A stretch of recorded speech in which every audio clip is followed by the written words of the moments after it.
ঝালকাঠিতে একসঙ্গে ৩ নবজাতকের জন্ম, পরিবার ও ক্লিনিক কর্তৃপক্ষের মধ্যে আনন্দ। ঝালকাঠি প্রতিনিধি মোহাম্মদ মাহিন খানের পাঠানো তথ্য ও চিত্রে বিস্তারিত। ঝালকাঠি শহরের এক সাধারণ সন্ধ্যা হঠাৎই রূপ নিল এক অসাধারণ ঘটনায়। শুক্রবার ঠিক সন্ধ্যা 7:30টা, যে মুহূর্তে অপারেশন থিয়েটারে উৎকণ্ঠার নীরবতা জমেছিল, সেই নীরবতা ভেঙে প্রথম নবজাতকের কান্না শোনা যায়। কয়েক সেকেন্ডের ব্যবধানে আরও দুটি কান্নার সুর যোগ হতেই পুরো ক্লিনিকের পরিবেশ বদলে যায়। ঝালকাঠিতে একসঙ্গে ৩ নবজাতকের জন্ম, এই বিরল ও আনন্দের সংবাদে পরিবার, স্বজন ও ক্লিনিক কর্মী, এমনকি আশেপাশের এলাকাবাসীর মধ্যেও ছড়িয়ে পড়েছে উৎসবের আমেজ। শুক্রবার সন্ধ্যা 7:30টায় শহরের বিআইপি রোডের মডেল ক্লিনিকে অভিজ্ঞ গাইনি বিশেষজ্ঞ অধ্যাপক ডক্টর খুরশিদ জাহানের তত্ত্বাবধানে সফলভাবে সিজারিয়ান অস্ত্রোপচার সম্পন্ন হয়।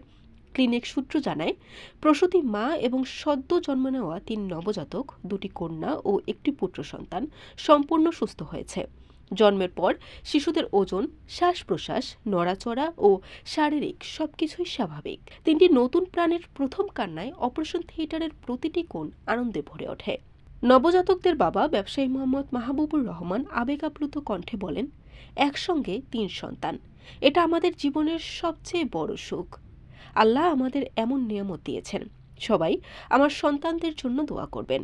এখন ডাক্তার দেখাইছি, ডাক্তারের বলছে 3টা বাচ্চা হবে। তখন থেকে আমরা আসলে অনেকটা খুশি, আল্লাহর কাছে শুকরিয়া করছি যে আল্লাহর একটা নেয়ামত, আল্লাহ সবাইকে এই নেয়ামত দেয় না। হ্যাঁ, আল্লাহর শুকরিয়া আসলে আদায় করে শেষ করা যাবে না। পরিবারের সদস্যরা জানান, 3টি শিশুকে সুস্থ অবস্থায় হাতে পাওয়ার মুহূর্তটি তাদের কাছে ভাষায় প্রকাশের বাইরে। একদিকে আনন্দের অশ্রু, অন্যদিকে নতুন দায়িত্ব, সব মিলিয়ে বাড়িতে এখন উৎসবের পরিবেশ। মডেল ক্লিনিকের সেবিকারা বলেন, 3টি সুস্থ শিশুর জন্ম তাদের জন্য বিরল ও আবেগঘন অভিজ্ঞতা। তাদের ভাষায়, অপারেশন শেষে একে একে 3টি শিশুর কান্না শোনার মুহূর্তটা আমরা কখনো ভুলব না। আমাদের ক্লিনিকে ঝালকাঠিতে প্রথম 3 নবজাতকের জন্ম হয়েছে, মায়ের প্রথম বাচ্চা ওনার। এদিকে সংবাদটি ছড়িয়ে পড়তেই স্থানীয়রা ক্লিনিকে ভিড় করছে নবজাতকদের খোঁজ নিতে। সবাই দোয়া ও শুভকামনা জানাচ্ছেন পরিবারটিকে। Barishal dot news.